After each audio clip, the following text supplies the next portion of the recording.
Bien, vamos entonces a ver cirrosis, ¿no? Recuerden que la cirrosis es la vía final de lesión de cualquier noxa en el hígado, ¿ya? De cualquier injuria en el hígado.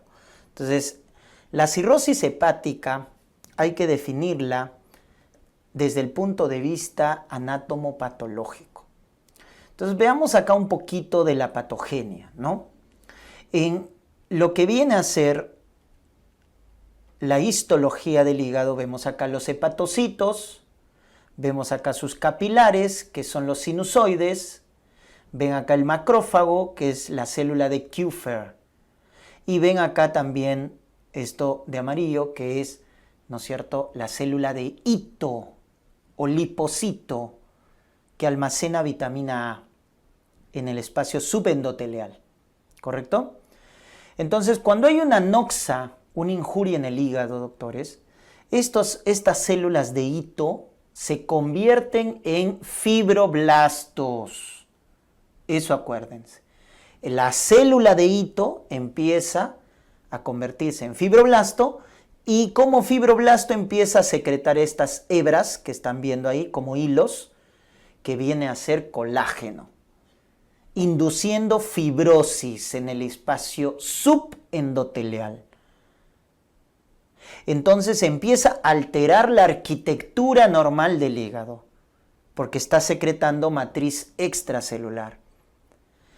Y esa alteración en la anatomía, en la arquitectura, va a alterar los vasos, los capilares, generando hipertensión portal. En los adultos, la causa más frecuente de hipertensión portal es la cirrosis, porque al final la alteración anatómica genera alteración vascular. ¿Se dan cuenta? Esa es la progresión. Entonces se forma acá bastante material extracelular, fibrosis, y luego empiezan a generarse nódulos de regeneración. Y ahí recién hablamos de cirrosis. Entonces, ojo con ese dato. La cirrosis es fibrosis más nódulos de regeneración o nódulos hiperplásicos. Ahí hablamos de cirrosis hepática, ¿correcto? Entonces, si hacemos una biopsia del hígado, cuando estamos sospechando una cirrosis, utilizamos el score de Metavir para ver el grado de fibrosis, ¿correcto? Entonces, este es el grado leve, ¿no?, de fibrosis, F1. Porque miren, solo el espacio periportal está como que recién empezando a tener fibrosis. F1. Esto es fibrosis leve. El F2 ya se empiezan a formar trayectos, miren, entre los espacios portales. Una fibrosis moderada. Moderada. Y este de acá es el F3, fibrosis severa, cuando ya esos tractos entre los espacios portales se completan. Y este es el F4, que es cirrosis, porque ya se han formado, además de la fibrosis, nódulos de regeneración o nódulos hiperplásicos. Vean la diferencia. Entonces miren, fibrosis leve en el espacio periportal, moderada, F2, cuando se forman trayectos, cuando ya esos trayectos se completan entre los espacios portales, eso es severo, ese es F3, y el F4 es cirrosis, porque es fibrosis más nódulos de regeneración, ¿ya? Entonces, esta es la forma invasiva para diagnosticar como tal la cirrosis. Pero también tenemos una forma no invasiva. Y las formas o las pruebas no invasivas para determinar el grado de fibrosis en el hígado es mediante el índice de APRI, que es medir, ¿no es cierto?, transaminasas, TGO, sobre el recuento de plaquetas. Es un cociente. Si ese cociente sale más de 2, TGO sobre recuento de plaquetas más de 2, nos indica cirrosis hepática, doctores. O una prueba de imagen llamada FibroScan. El FibroScan o elastografía, doctores, nos mide el grado de fibrosis del hígado. Cuando es más de 12 kilopascales la resistencia, nos indica que el hígado ya está en estado cirrótico. Entonces, cuando el cociente o índice de APRI es más de 2, o en el FibroScan es más de 12 kilopascales la resistencia, nos indica que ya el hígado probablemente está en un estado de cirrosis. Muy bien. La etiología, bien preguntado, ¿no? ¿Cuál es la causa más frecuente de cirrosis, doctores? Alcohol, la llamada cirrosis nutricional también, ¿no? Entonces el alcohol es la causa, el consumo de alcohol crónico, más de 40, 50 gramos al día, ¿no es cierto? Recuerden, el etanol se metaboliza acetaldehído y el acetaldehído es el metabolito tóxico que va a generar daño en el hígado. Y la exposición crónica, la exposición progresiva, va a producir finalmente, cirrosis, ¿ya? Entonces es la causa más frecuente. Y su cirrosis es, en la cirrosis producida por alcohol, se forman nódulos pequeños. Esos nódulos de regeneración son pequeños, por eso se llama también cirrosis micronodular. El alcohol produce cirrosis micronodular, a diferencia de los virus, que son la segunda causa más frecuente de cirrosis, ¿no? Los que cronifican, B, C o el D en la superinfección. Entonces los virus son la segunda causa más frecuente, pero su cirrosis se llama macronodular, porque se generan nódulos hiperplásicos grandes. Entonces diferente, macronodular. Luego están los problemas autoinmunes, ¿ya? Por ejemplo, la hepatitis autoinmune, ¿no es cierto?, que tiene su anticuerpo, antimúsculo liso, que es el más específico. La cirrosis biliar primaria, que tiene su antimitocondrial positivo. La colangitis esclerosante primaria, que tiene ANCA-P positivo. Entonces, miren, esos problemas autoinmunes que tienen anticuerpos son los que van a asociarse finalmente a producir cirrosis. También tenemos los fármacos hepatotóxicos que a la larga pueden llevar a cirrosis. El consumo de arsénico crónico, metotrexate, ojo, metotrexate, ¿no? Bueno, tóxicos como el arsénico, fármacos como metotrexate, amiodarona, isoniazida de manera crónica pueden inducir cirrosis. Muy bien. Luego también tenemos los problemas genético-hereditarios, ¿no?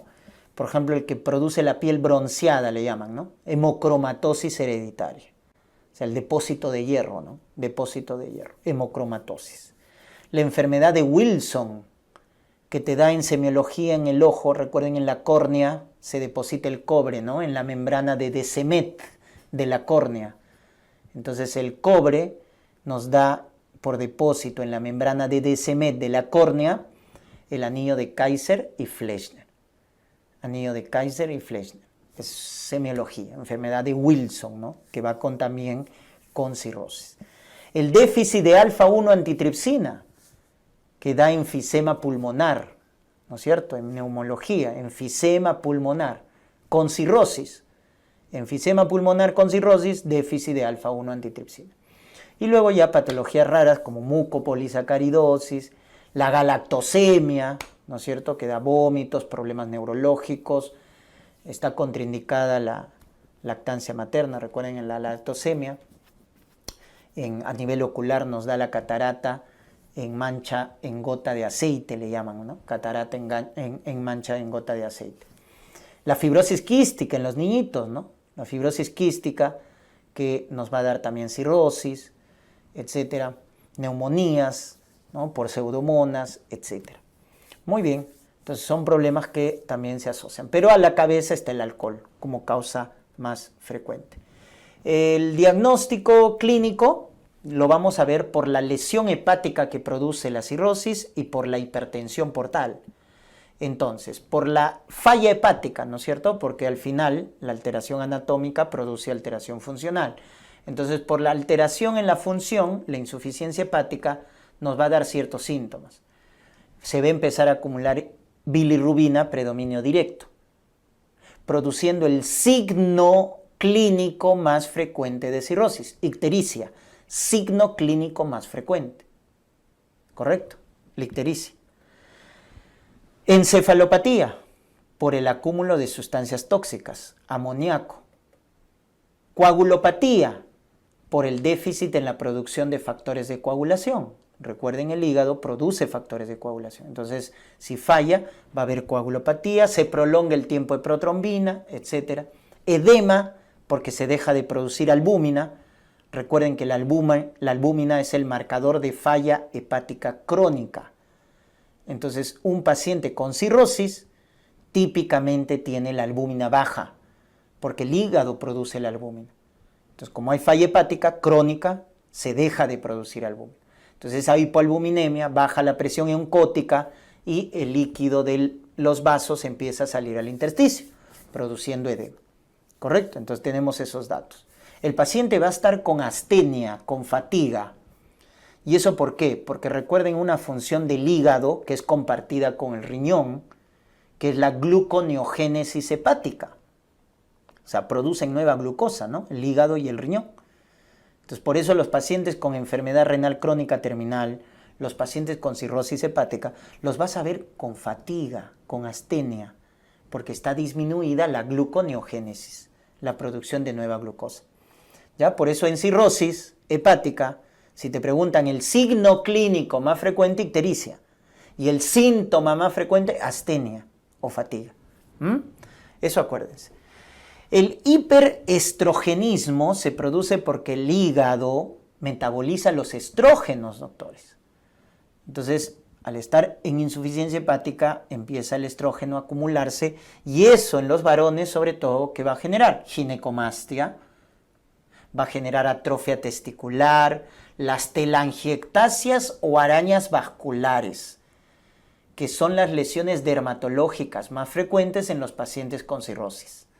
Las arañitas vasculares o telangiectasias. El famoso eritema palmar, el eritema palmar, ¿no? Que se produce. Muy bien, todo eso entonces se presenta por el hiperestrogenismo, ¿ya? Y luego viene por la hipertensión portal, ¿correcto? Por la hipertensión portal, acá corregimos, es hipertensión portal. Debido a la hipertensión portal, cuando ya se complica la cirrosis y genera hipertensión portal, empieza también a producirse datos, ¿no es cierto? Debido a la hipertensión portal va a haber esplenomegalia, va a haber ascitis, va a haber formación de varices gastroesofágicas y estas sangran, también por los shunts que se forman encefalopatías. Eso es por la hipertensión portal, ¿correcto? Esplenomegalia, ascitis, hemorragia varicosa, encefalopatía. Son datos de hipertensión portal. O sea, ahí vamos a ver las complicaciones, pues, del paciente con cirrosis, ¿no? Muy bien, un hígado pequeño, duro, es lo que se palpa, ¿no es cierto? Y la esplenomegalia por la hipertensión portal, que nos pueden decir matidez en el quinto espacio intercostal izquierdo. Matidez en el quinto espacio intercostal izquierdo. Lo cual nos habla de esplenomegalia, ¿no? Porque se conoce con el nombre de espacio de Traube. Acuérdense, espacio de Traube. Muy bien. Y por la esplenomegalia va a haber pancitopenia. Ojo, va a haber anemia, leucopenia y trombocitopenia. ¿Ya? Eso es también por la esplenomegalia, dato de la hipertensión portal. Va a presentarse pancitopenia. ¿Ya? Pancitopenia. Muy bien.